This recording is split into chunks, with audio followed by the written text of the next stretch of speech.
سيئات أعمالنا من يهده الله فلا مضل له ومن يضلل فلا هادي له أشهد أن لا إله إلا الله وحده لا شريك له وأشهد أن محمدا عبده ورسوله لا نبي ولا رسول بعده. Jemaah sekalian yang dirahmati oleh Allah Subhanahu wa taala, mari kita memuji dan bersyukur kepada Allah Subhanahu wa taala atas segala limpahan rahmatnya, kasih sayangnya kepada kita semua, yang terutama kasih sayang Allah Subhanahu wa taala berupa keimanan, berupa ibadah yang Allah berikan. Ya Allah, berikan taufik kepada kita semua, dengannya kita bisa melakukannya dan mengabdikan diri kepada Allah Subhanahu wa taala. Salam beserta salawat kita haturkan kepada Rasulullah sallallahu alaihi wasallam, yang Rasulullah sallallahu alaihi wasallam adalah tauladan seluruh manusia, yang dengannya wajib bagi kita semua untuk mengikutinya, baik dalam hal ibadah, muamalah, akidah dan akhlak. Sebelumnya kita sudah membacakan hadis tentang fadlus siyam, keutamaan puasa. An Abi Hurairah radhiyallahu taala anhu, ia berkata, Rasulullah SAW bersabda, kullu amali bini Adam yudha'af, seluruh amalan anak cucu Adam itu dilipat gandakan pahalanya. Satu kebaikan dilipat gandakan menjadi 10, sampai 700 kali lipat, kecuali puasa. Allah Subhanahu wa taala berfirman, kecuali puasa, karena puasa itu adalah untukku dan sayalah yang akan membalasnya. Yada'u syahwatahu, hamba tersebut, hamba yang berpuasa, dia meninggalkan syahwatnya, meninggalkan makanannya, min ajli, hanya karena tuntutan Allah Subhanahu wa taala. Lis-shaimi farhatan, bagi orang yang berpuasa memiliki dua kebahagiaan. Kebahagiaan saat dia berbuka di dunia ataupun berbuka di surga Allah Subhanahu wa taala. Karena sebagaimana hadisnya Rasulullah SAW, inna fil jannati bab yuqalu lahu rayyan, sungguhnya di dalam surga ada satu pintu yang bernama apa? Babur Rayyan, surga Ar-Rayyan, la yadkhuluha illa as-shaim, tidak ada yang memasukinya kecuali orang yang berpuasa. Tidak ada yang memasukinya kecuali orang yang berpuasa. Wa farhatun inda liqa'ih, dan kebahagiaan yang akan diperoleh oleh orang yang berpuasa saat dia bertemu dengan Allah Subhanahu wa taala. Dan ini adalah kenikmatan yang paling agung, melebihi daripada seluruh kenikmatan yang ada di dalam surga. Itulah yang disebutkan oleh Allah Subhanahu wa taala adalah al-mazid. Apa di dalam Al-Qur'an? Al-mazid. Dia adalah tambahan daripada seluruh kenikmatan yang ada dalam surga, yaitu memandang wajah Allah Subhanahu wa taala. Wala khalufu famis shaimi atyabu indallahi min rihil miski, dan sungguh bau mulut orang yang berpuasa itu lebih harum di sisi Allah Subhanahu wa taala daripada parfum kasturi. Bahasa orang, enggak tahu bahasa aslinya. Wasaumu junnah, dan puasa itu adalah tameng, perisai. Perisai dari apa? Dari syahwat yang jelalatan. Dari syahwat yang begitu bebas. Maka ketika seorang mau mengekang nafsunya, maka hendaknya dia berpuasa. Hendaknya dia berpuasa. Bukan hanya syahwat terhadap wanita, tapi segala sesuatu yang bersifat duniawi. Maka ketika seorang mau mengekang, meredahkan nafsunya terhadap hartanya, nafsunya terhadap jabatannya, maka hendaknya dia berpuasa maka hendaknya dia berpuasa. Wasaumu junnah. Yang terutama para ulama menyebutkan di sini adalah tameng untuk memberikan perisai terhadap syahwat kepada wanita, syahwat kepada wanita. Karena tidak ada lagi lebih indah daripada perhiasan dunia ini kecuali wanita. Dua fitnah umat Rasulullah SAW dua, yaitu harta dan wanita. Harta dan wanita. Dengan inilah umat Rasulullah SAW terfitnah. Mungkin dia selamat dari wanita, tapi dia tidak selamat dari harta. Siapa saja orangnya. Fa idza kana yaum shaumi ahadikum, apabila salah seorang di antara kalian itu berpuasa, pada suatu hari dia berpuasa, fala yarfus, maka dia tidak boleh dia melakukan hal-hal yang sia-sia. Tidak boleh melakukan hal-hal yang sia-sia, tidak boleh mengutarakan kata-kata yang tidak ada manfaatnya. Wala yaskhab, dan tidak boleh juga dia marah. Fa in sabahu ahadun, apabila ada seseorang yang mencelanya, au qatalahu, atau ada yang mengajaknya untuk bertengkar, bercekcok, falyakul, maka hendaknya dia berkata kepada orang tersebut, inni shaim. Barulah dia diperintahkan oleh Allah Subhanahu wa taala untuk memproklamirkan dirinya, menampakkan dirinya bahwa dia sedang berpuasa. Dalam rangka apa? Dalam rangka menjaga kualitas puasanya, bukan dalam rangka riya. Kemarin kita sebutkan bahwa ciri orang munafik itu adalah apa? Atau ciri orang mukmin itu adalah puasa.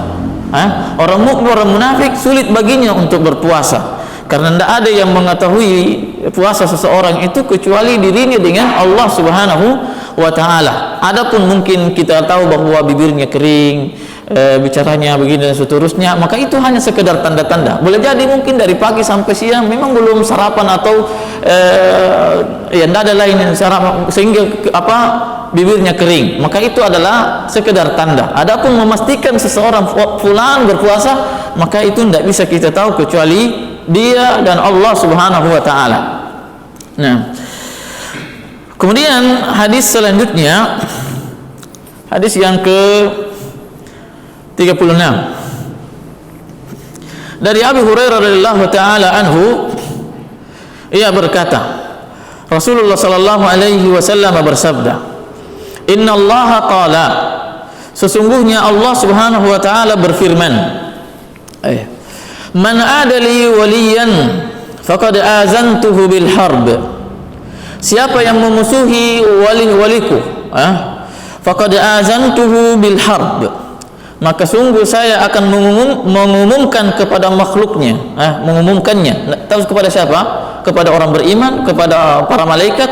Tapi intinya tidak mungkin peperangan ini dilakukan kecuali siapa? Wali-wali Allah Subhanahu wa taala.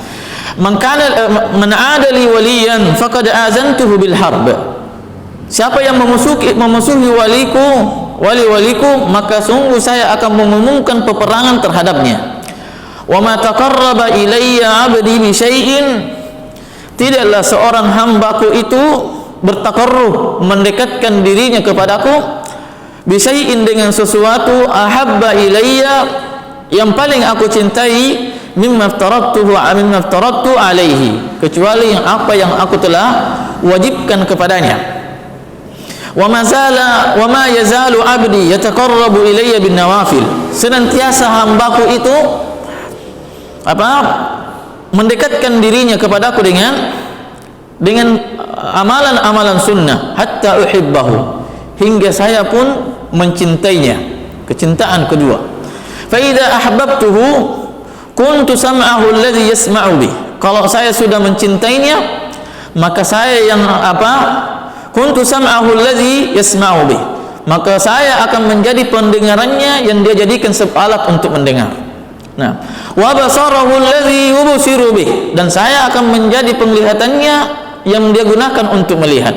Wa yadahu alladhi yabtishu biha, dan saya akan menjadi tangannya yang dia gunakan untuk menggenggam. Wa rijluhu alladhi yamshi biha, dan saya akan menjadi kakinya yang digunakan untuk berjalan. Wala in sa'alani la u'tiyanna, dan kalau dia memohon, meminta kepadaku, maka sungguh saya akan memberikannya. Wala in ista'azati law ujidanna, kalau dia minta perlindungan kepadaku maka sungguh saya akan melindunginya. Wa ma taraddadtu an syai'in ana fa'iluh, dan tidak ada yang membuatku ragu-ragu an syai'in, terhadap sesuatu yang dengannya saya lah yang melakukannya, tidak ada yang lain. Taraddudi an qabdi nafsil mu'min, sebagaimana ragu-ragunya saya saat saya mau mencabut nyawa orang mukmin. Yakrahul maut, dia membenci kematian. Wa ana akrahu masa'atahu, saya pun membenci untuk memberikan mudarat kepadanya. Wala budda lahu minhu, dan yang demikian kematian itu adalah sesuatu yang harus terjadi, sesuatu yang harus terjadi.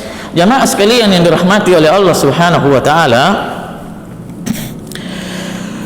di antara fadilah hadis ini, keutamaan hadis ini, yaitu Allah Subhanahu wa taala sendiri yang mengumumkan, yang menisbatkan kemuliaan tersebut, menisbatkan kepada dirinya siapa itu walinya. Siapa itu walinya? Kemudian apa konsekuensi ketika seorang sudah menjadi atau apa faedah seseorang ketika sudah menjadi wali Allah Subhanahu wa taala? Kalimat pertama apa dia? Man adali waliyan, siapa yang memusuhi waliku? Siapa memusuhi waliku? Wali itu adalah maknanya adalah penolong. Maknanya adalah orang yang dekat dengan Allah Subhanahu wa taala. Maknanya adalah orang yang senantiasa melakukan kebaikan. Maknanya adalah orang yang dicintai. Orang yang dicintai, itu makna wali. Di antara makna wali adalah wakil.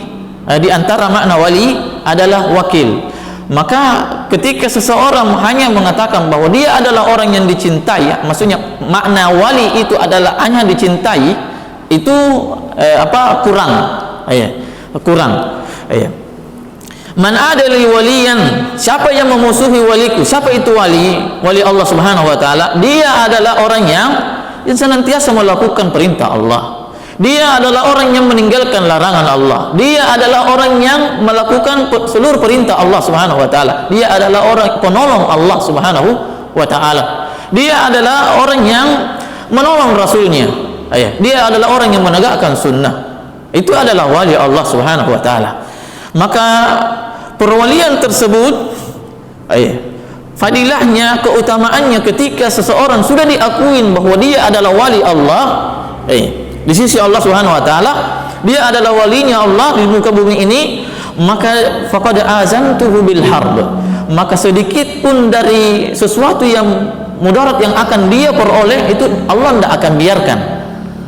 Allah tidak akan membiarkannya. Makanya Allah Subhanahu wa taala mengatakan di sini, man adali, siapa yang memusuhinya? Memusuhi di sini apa dia? Banyak, memusuhi dengan kata-kata, memusuhi dengan akhlak yang jelek, memusuhi dengan perbuatan dan seterusnya, atau memang betul-betul memusuhi dalam konteks peperangan. Dalam konteks peperangan, maka faqad azantuhu bil harb, maka sungguh saya akan mengumumkan bagi orang yang memusuhi wali Allah peperangan. Mengumumkannya, entah mengumumkan dengan betul-betul peperangan, maksudnya peperangan jihad, atau mengumumkan dengan apa? Dihinakan oleh orang. Sebagaimana orang yang dalam hadis Rasulullah SAW, orang yang masuk surga, orang yang masuk Islam, kalau dia adalah pemimpin dalam suatu kaum, maksudnya sebelum masuk Islam, sebelum memahami Islam, kemudian dia menjadi paham Islam, maka dia tetap dijadikan sebagai pemimpin. Anggaplah umpamanya suatu daerah di situ memang orang kafir. Kemudian ada peperangan terjadi. Namun dia dikalahkan. Kemudian dia ini orang pemimpin suatu kaum, umpamanya pergi Papua banyak Nasrani begitu, umpamanya. Kemudian pemimpin sukunya masuk Islam. Maka dia tidak boleh diturunkan jabatannya sebelumnya pemimpin suku jadi turun, tapi dengan syarat dia orang yang paham. Dengan syarat apa? Dia adalah orang yang mempelajari agama. maka kepemimpinan dalam Islam itu hanya dinilai dengan apa? Dengan keilmuan. Dengan keilmuan. Sebagaimana kewalian itu tidak bisa diperoleh seseorang kecuali dengan keilmuan, kecuali dengan pemahaman terhadap agama. Ya, kecuali dengan pemahaman terhadap agama. Man ada li waliyan faqad azantu bil harb. Ini fadilah orang yang sudah diakuin wali Allah Subhanahu wa taala. Apa dia? Tidak mau disakitin siapa saja oleh Allah Subhanahu wa taala dari makhluknya. Bayangkan, di antara ciri wali Allah adalah mempelajari agama Allah Subhanahu wa taala. Apa jadinya? Didoakan sama binatang buas di hutan. Didoakan sama binatang buas yang ada di lautan. Ayo, penuntut ilmu. Penuntut ilmu itu adalah wali Allah. Bagaimana orang yang melakukan hal yang wajib yang akan disebutkan, ya, salat dan seterusnya, maka dia akan, siapa yang melakukan salat subuh dengan secara berjamaah, maka faqad abra'tuhu minan nifaq, maka sungguh saya akan melepaskan dirinya dari kemunafikan. Saya di hadis yang lain disebutkan, maka fahuwa fi zimmati, maka dia berada dalam pengawasanku. Dia diawasin oleh Allah Subhanahu wa taala ketika seseorang sudah menjadi wali Allah Subhanahu wa taala. Dan perwalian ini atau menjadinya seseorang wali di sisi Allah Subhanahu wa taala itu sesuai dengan ketakwaan, sesuai dengan keimanan, sesuai dengan keilmuan terhadap Allah Subhanahu wa taala dan syariatnya. Tidak seperti wali yang disebutkan oleh orang-orang banyak. Kalau seseorang sudah bisa berjalan di atas air, maka itu adalah wali. Bahasa Makassarnya wali. Wali. Itu wali, itu awali, mereka bilang awali itu kita. Itu sudah wali katanya. Sudah bisa berjalan di atas air. Kalau orang sudah bisa berjalan cepat tanpa sampai kakinya di tanah, itu sudah wali kata mereka. Padahal Rasulullah SAW menyebutkan di sini siapa itu wali. Disebutkan bahwasanya para ulama menyebutkan yang namanya wali Allah Subhanahu wa taala siapa saja yang beriman kepadanya. Wali Allah itu adalah semua kaum muslimin, semua orang Islam. Tentunya kalau tingkat perwaliannya itu berbeda sebagaimana orang keimanan. Sebagaimana keimanan, semakin tinggi keimanan seseorang, semakin dalam perwaliannya kepada Allah. Semakin dekat dengan Allah, semakin dijaga oleh Allah Subhanahu wa taala. Maka kewalian itu tidak dilihat dengan sesuatu yang dia lakukan di luar daripada kebiasaan orang. Apa dia? Biasa orang bilang sebut apa dia karamah. Dia banyak karamahnya. Dia banyak karamahnya. Apa itu karamah? Amrun khariqun lil adah. Suatu perkara yang diperjalankan oleh Allah Subhanahu wa taala pada orang tertentu yang di luar daripada kebiasaan manusia. Sebagaimana tadi, ada orang bisa berjalan cepat, ada orang bisa berjalan di atas air. Imam Syafi'i rahimahullah ta'ala mengatakan bahwa kalau di antara kalian melihat ada orang yang mampu berjalan di atas air, maka tidak usah takjub dengan mampunya dia berada di atas jalan, mampunya dia berjalan di atas air, tapi lihatlah dia sejauh mana dia mengamalkan kewajibannya terhadap Allah Subhanahu wa taala. Lihatlah dia bagaimana pengamalannya terhadap sunnah Rasulullah SAW. Jadi bukan karena apa? Karena baca-bacanya mampunya dia berjalan di atas air. Bukan itu yang dilihat perwalian seseorang di sisi Allah. Nah, dengannya kata beliau, kata Allah Subhanahu wa taala, "Wa ma taqarraba ilayya 'abdi bi syai'in." Tidak ada sesuatu yang dilakukan dengannya tujuannya untuk mendekatkan diri kepada Allah Subhanahu wa taala ahabbu ilayya. Tidak ada seorang hamba yang dia lakukan yang paling dicintai oleh Allah Subhanahu wa taala dalam rangka mendekatkan diri kepadanya kecuali dengan apa? Apa yang diwajibkan. Berarti ketika seseorang meninggalkan kewajiban, berarti itu kebalikannya. Ini mafhumul mukhalafah. Apa dia? Pemahaman terbalik dari hadis tersebut. Kalau disebutkan di sini apa dia? Tidaklah seorang hamba melakukan sesuatu yang paling aku cintai kepadanya kecuali apa yang aku wajibkan. Berarti kalau orang meninggalkan kewajiban kepada Allah Subhanahu wa taala, maka dia adalah orang yang paling dia benci. Sebagaimana kebalikannya hadisnya, bahwa tidaklah sesuatu yang aku cinta, yang paling aku cintai dari amalan yang dilakukan seorang hamba dalam rangka mendekatkan ke dirinya kepadaku, mimma aftaratu alaihi, kecuali apa yang aku wajibkan kepadanya. Jadi kalau ada orang yang meninggalkan sholat, tapi ternyata dipandang orang bahwa dia mampu berjalan di atas air, bisa mengobatin orang, bisa mengetahui hal-hal yang gaib, maka itu adalah dari syaitan. Perwaliannya yang diakuin oleh orang itu adalah perwalian dari syaitan, dan tidak ada yang mengakuinya bahwa dia adalah wali kecuali yang semisal dengannya. Apa dia? Sama-sama meninggalkan sholat, sama-sama meninggalkan kewajiban, sama-sama meninggalkan kewajiban. Sebagaimana orang soleh itu diakuin bahwa fulan itu soleh kecuali orang soleh saja, sama orang soleh juga. Maka yang bisa menilai ulama seseorang bahwa dia ulama adalah ulama. Tidak bisa kayak kita menilai seseorang bahwa dia adalah ulama. Tidak bisa. Karena banyak orang yang pintar daripada dia, banyak yang lebih pintar dari dia, namun mungkin kita tidak kenal dia, kita tidak pernah duduk dalam majelisnya, kita tidak pernah mengambil ilmu darinya. Namun kenapa kita tidak kena? Karena dengan itulah tidaknya kita duduk di depannya, tidaknya kita belajar sama dia, maka kita tidak mengatakan bahwa fulan itu adalah ulama. Fulan itu adalah ulama. Sehingga apa?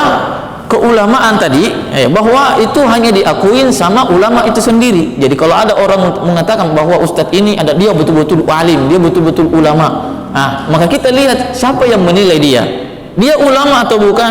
Kalau dia bukan ulama, berarti orang yang dia maksud bukan juga ulama, belum dikatakan ulama. Sama dengan tadi, kalau orang mengatakan bahwa dia adalah wali Allah, betul-betul wali, padahal orang yang menilainya meninggalkan kewajiban, jarang sholat, ditinggalkan kewajibannya, maka dia apa?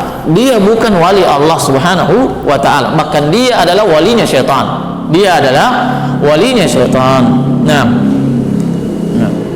Kewajiban itu kan banyak, melakukan sholat, melakukan puasa, melakukan haji, melakukan ini dan seterusnya, banyak. Maka manusia terkadang dibuat ta'addud dengan satu kebiasaan di luar dari nalarnya, di luar daripada kebiasaannya. Ada orang hanya 1 bulan mungkin dia berusaha, ternyata sudah bisa beli mobil umpamanya. Hanya 1 bulan, usahanya pun mungkin jual kerupuk. Jual kerupuk, bisa beli mobil. Wah, hebat sekali orangnya begini. Oh, betul-betul wali. Dia juga mungkin salat ini dan seterusnya. Tapi padahal orang tersebut dia tidak memperhatikan halal dan haramnya, bagaimana dia memperoleh hartanya. Maka itu bukan wali Allah Subhanahu wa ta'ala. Itu bukan wali Allah Subhanahu wa ta'ala. Kalau dia memiliki harta, dia tidak keluarkan zakatnya. Kemudian dia memiliki sesuatu yang spesial di mata orang awam, sesuatu yang di luar daripada kebiasaan orang awam, bisa ini, bisa itu, bisa mengobati, apalagi yang kaya saja. Kemudian dia punya kemampuan hal tersebut, kemampuan yang tidak biasa, kaya saja, itu tidak kita otomatis langsung menilainya bahwa dia adalah wali. Kalau orang kaya saya seperti itu, bagaimana kalau orang miskin? Rata-rata kan orang yang dianggap wali itu adalah orang yang tidak kaya. Ketika dia orang yang tidak memiliki harta, dukun-dukun itu. Dukun-dukun itu dia anggap orang hebat, dianggap orang wali Allah Subhanahu wa ta'ala, padahal dia tidak seandainya dia wali Allah, seandainya bukan begitu seandainya dia betul-betul jujur dalam apa yang dia sebutkan, apa yang dia dampakkan kepada orang, maka mungkin dia akan lebih duluan kaya daripada orang lain. Tadi saya sebutkan bahwa tidak semua juga orang, bahwasanya tidak semua wali Allah itu kaya. Tidak semua wali Allah itu kaya. Tergantung daripada ketentuan Allah Subhanahu wa ta'ala terhadapnya, dan tergantung tentunya usaha tersebut, usaha orang tersebut. Bahwasanya kewalian itu tidak ditandai dengan harta, tidak ditandai dengan bisanya orang berjalan di atas air, tidak ditandai dengan perkara-perkara duniawi. Tidak ditandai dengan perkara-perkara duniawi. Tetapi kata Allah Subhanahu wa ta'ala, inna akramakum indallahi atqakum. Yang paling mulia di sisi Allah Subhanahu wa ta'ala di antara kalian adalah yang paling bertakwa, bukan yang paling kaya. Dan ketakwaan ini antara orang miskin, orang kaya, dua-duanya memiliki peluang yang sangat besar. Peluang yang sangat besar. Orang miskin mampu mencapai derajat takwa yang tidak bisa diraih oleh orang kaya. Ya, sebagaimana di antara sahabat yang datang mengadu kepada Rasulullah SAW, ya Rasulullah, zahaba ahlul dusur wal amwal bil udur. Wahai Rasulullah, orang-orang kaya ini mereka sudah melampaui kita, mendahului kita dengan pahala-pahala yang sangat besar. Yang mereka peroleh karena mereka memiliki harta. Maka Rasulullah SAW mengatakan, maukah aku tunjukkan sesuatu yang melebihi daripada mereka?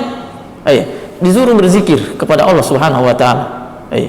Disuruh berzikir kepada Allah Subhanahu wa taala, banyak berzikir. Dengannya dia bisa memperoleh harta yang pahala yang banyak di sisi Allah Subhanahu wa taala. Para sahabat pun mengatakan, ya Rasulullah, sungguhnya mereka juga berzikir sebagaimana kami berzikir. Wa tilka fadlullah yu'tihi may yasha. Kalau orang kayanya berzikir juga, berarti dia paham. Maka itu adalah keutamaan yang Allah berikan bagi siapa yang dia kehendaki. Jadi bukan karena harta, tetapi karena ibadah, karena ketakwaan kepada Allah Subhanahu wa taala.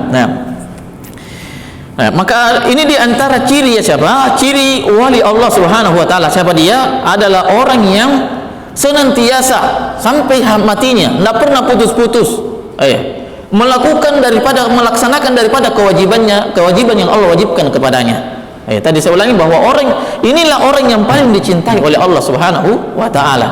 Orang yang paling dicintai oleh Allah Subhanahu wa taala. Dan kecintaan Allah Subhanahu wa taala itu tidak seperti kecintaan Pak Presiden terhadap masyarakatnya, enggak. Kecintaan jenderal terhadap prajuritnya, kecintaan pemimpin terhadap masyarakatnya, tidak. Tetapi di antara kemuliaan ketika Allah mencintainya, itu betul-betul kecintaan yang tulus dan murni, baik itu dari hambanya, cintanya memang murni karena Allah, ataupun dari Allah Subhanahu wa taala terhadap hambanya, karena Allah Subhanahu wa taala tidak butuh sesuatu terhadap hambanya. Biasa kita ulangi bahwa ketika orang miskin itu cinta sama orang kaya, itu hal yang biasa.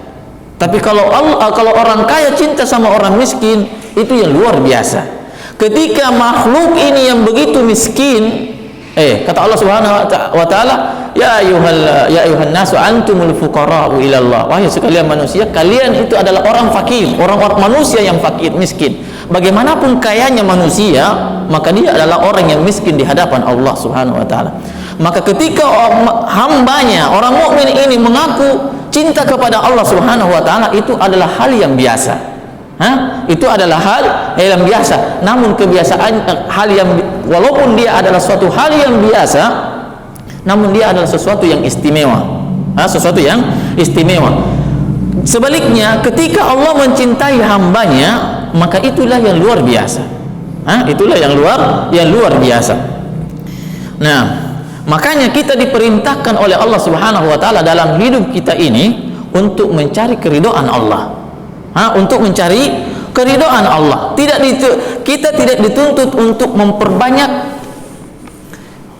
hanya sekedar memperbanyak ibadah, hanya sekedar mencari ilmu sebanyak-banyaknya, hanya sekedar mencari harta sebanyak, enggak. Tapi Allah tuntut kita untuk mencari keridhaan.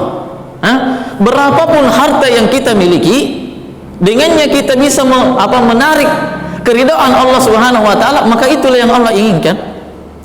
Dan kita ketahui bahwa hal yang paling besar, yang paling agung untuk bisa seorang hamba memperoleh keridhaan Allah adalah ibadah kepada Allah Subhanahu wa taala. Adalah ibadah.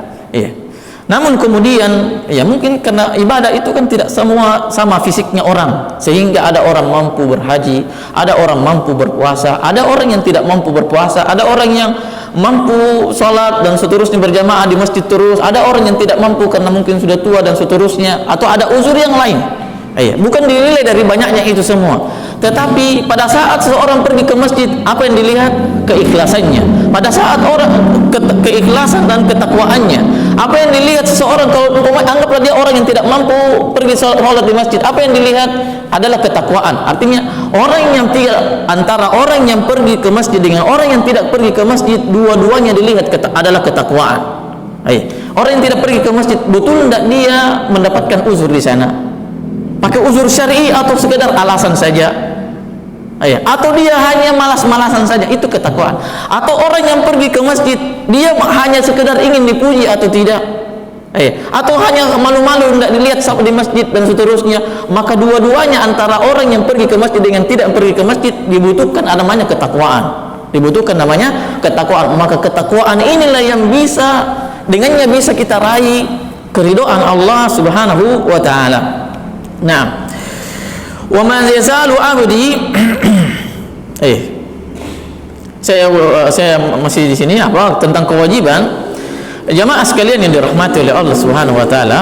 Kalau tadi zakat, puasa, haji, salat dan seterusnya itu adalah kewajiban Allah, maka tidak ada lagi kewajiban yang lebih tinggi daripada ketauhidan kepada Allah, keyakinan kita kepada Allah Subhanahu wa taala, keilmuan kita tentang Allah Subhanahu wa taala. Kita kan mengaku semua kaum muslimin mengakui bahwa Allah itu pencipta, Allah yang memberi rezeki, Allah yang mematikan, Allah yang menghidupkan. Kemudian kita juga mengakui bahwa Allah itu punya nama yang indah, punya nama yang baik dan seterusnya, yang nama-namanya memiliki makna yang luas. Namun kemudian ketika seseorang tidak memahami bahwa apa tujuan kita diciptakan oleh Allah Subhanahu wa taala, maka dua tadi, pengetahuan kita, keilmuan kita tentang Allah yang mencipta, itu akan sia-sia. Akan sia-sia. Dengannya tauhid uluhiyah kita uluhiyah kita menjadi taruhannya. Ketika seseorang mentauhidkan Allah dalam hal rububiyahnya, mentauhidkan Allah dalam hal asma wa sifatnya, namun beribadah bukan karena Allah Subhanahu wa taala, maka kita akan rugi, akan kurang keimanan kita di hadapan Allah Subhanahu wa taala. Maka inilah kewajiban ubudiyah kita di hadapan Allah Subhanahu wa taala yang paling wajib untuk kita lakukan. Perbaiki cara beribadah kita, kapan kita harus beribadah, bagaimana caranya, bagaimana sunnahnya, kapan kita lakukan yang dengannya kita memperoleh pahala yang banyak. Demikian kewajiban kita kepada Allah Subhanahu wa taala. Itu yang pertama. Yang kedua, wa ma yazalu abdi, dan senantiasa hambaku itu senantiasa mendekatkan dirinya kepadaku dengan hal-hal yang sunnah, ibadah-ibadah yang sunnah, hatta uhibbahu, hingga saya pun mencintainya. Artinya apa tadi? Kata Allah Subhanahu wa taala pada dia, tidak ada yang bisa mendatangkan kecintaanku yang lebih besar daripada kewajiban yang dilakukan seorang hamba kalau dia ikhlas. Kemudian yang kedua ini adalah amalan sunnah, bahwa itu adalah bisa mendatangkan kecintaan Allah. Berarti kalau Allah cinta, Allah menjadikan kita sebagai orang yang dekat dengannya, menjadikan kita sebagai walinya, menjadikan kita menjadi walinya. Sunnah Rasulullah sallallahu alaihi wasallam. Makanya kalimat ini kan sunnah ini kan begini. Kalau dia ucapkan hal tersebut pada saat dia renggang, pada saat dia mampu, tidak ada yang mendesak, maka itu adalah kalimat yang dengannya dia menyisihkan dirinya untuk memperoleh pahala yang sangat agung, menyisihkan dirinya dari pahala yang sangat agung. Tapi kalau dia menyebutkan hal tersebut pada saat tidak mampu dia lakukan karena ada kewajiban atau ada yang sunnah, cuma tingkatan sunnahnya lebih tinggi, maka itu tidak jadi masalah, tidak jadi masalah. Wa ma yazalu 'abdi yataqarrabu ilayya bin nawafil hatta uhibbah. Maka ini ciri wali Allah Subhanahu wa taala yang berikutnya. Apa dia? Senantiasa melakukan amalan-amalan sunnah. Para ulama menyebutkan bahwa sunnah, amalan sunnah, salat sunnah, puasa sunnah dan seterusnya itu bagaikan daun pada sebuah pohon. Bagaikan daun pada sebuah pohon. Sebanyak apa daunnya, serindang apa daun sebuah pohon, maka dengannya seseorang semakin sejuk memandangnya. Dengannya seseorang akan menilai pohonnya segar, pohonnya sehat. Tapi kalau tidak ada salat sunnahnya, para ulama Syekh Shalih Al-Fauzan mengatakan apa? Dikhawatirkan kewajibannya juga dia tinggalkan.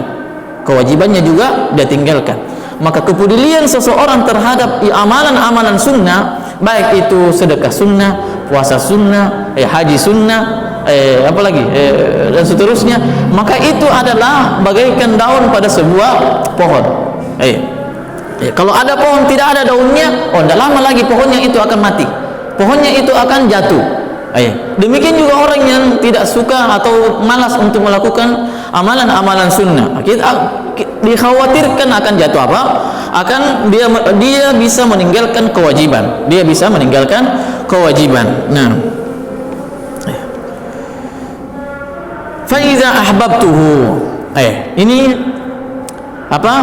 Kalau Allah kata Allah Subhanahu wa taala, kalau saya sudah mencintai hamba tersebut dikarenakan tadi apa? Melakukan kewajiban, melakukan yang sunnah Rasulullah SAW.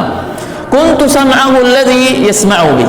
Kalau mereka saya sudah cintai, maka saya yang akan membimbing pendengarannya. Saya akan membimbing pendengarannya. Itu maknanya. Kuntu sam'ahu alladhi yasma'u bih. Saya akan membimbing pendengarannya. Tidak mendengar sesuatu yang kecuali yang bermanfaat, tidak mendengarkan kecuali yang bisa mendatangkan manfaat untuk orang lain atau manfaat untuk dirinya terlebih. Nah, ketika seseorang pendengaran itu adalah di antara jalan hati kita bisa tersirami, rohani kita bisa tersirami, karena ilmu kan diperoleh dengan mata, diperoleh dengan telinga. Diperoleh dengan telinga. Maka telinga kita gunakan untuk mendengarkan, dengannya hati kita menjadi tenang. Telinga kita mendengarkan Rasulullah SAW tidak hanya sekedar terbiasa membaca Al-Quran, tapi dia juga sebagian sahabat biasa dia suruh untuk membaca Al-Quran, kemudian dia mendengarkannya. Karena dia ingin mendapatkan pahala dari pendengarannya, tidak sekedar tangannya saja rukuk dan sujud atau bersedekah saja atau berjalan saja ke masjid, tidak, tetapi seluruh anggota tubuh kita itu kalau kita mampu untuk dengannya menjadi jalan kita bisa peroleh pahala di sisi Allah Subhanahu wa taala, pandangan kita, pendengaran kita. Makanya Rasulullah Allah Subhanahu wa taala mengatakan di sini, fa idza ahbabtu kuntu sam'ahu alladhi yasma'u bih. Kalau saya sudah mencintai seorang hamba, maka saya pun akan menjadi saya akan membimbing pendengarannya. Nah, tidak akan mendengarkan gosip, tidak mendengarkan cemoohan orang, dan seterusnya. Wa basarahu alladhi yubsiru bih, dan saya yang akan membimbing juga penglihatannya. Dia tidak melihat kecuali sesuatu yang diridhai oleh Allah Subhanahu wa taala, mendatangkan pahala di sisi Allah Subhanahu wa taala. Allah Subhanahu wa taala mengatakan ya'lamu kha'inatal a'yun. Allah mengetahui itu kha'inatal a'yun, mata-mata yang pengkhianat. Imam Ahmad rahimahullah taala ditanya bagaimana makna tersebut, dia bilang kita di sini mungkin berdiri berkumpul-kumpul di jalan, kemudian ada wanita tidak berjilbab kita lihat begitu, nggak ada yang tahu itu, nggak ada yang tahu teman-teman kita dia tidak tahu bahwa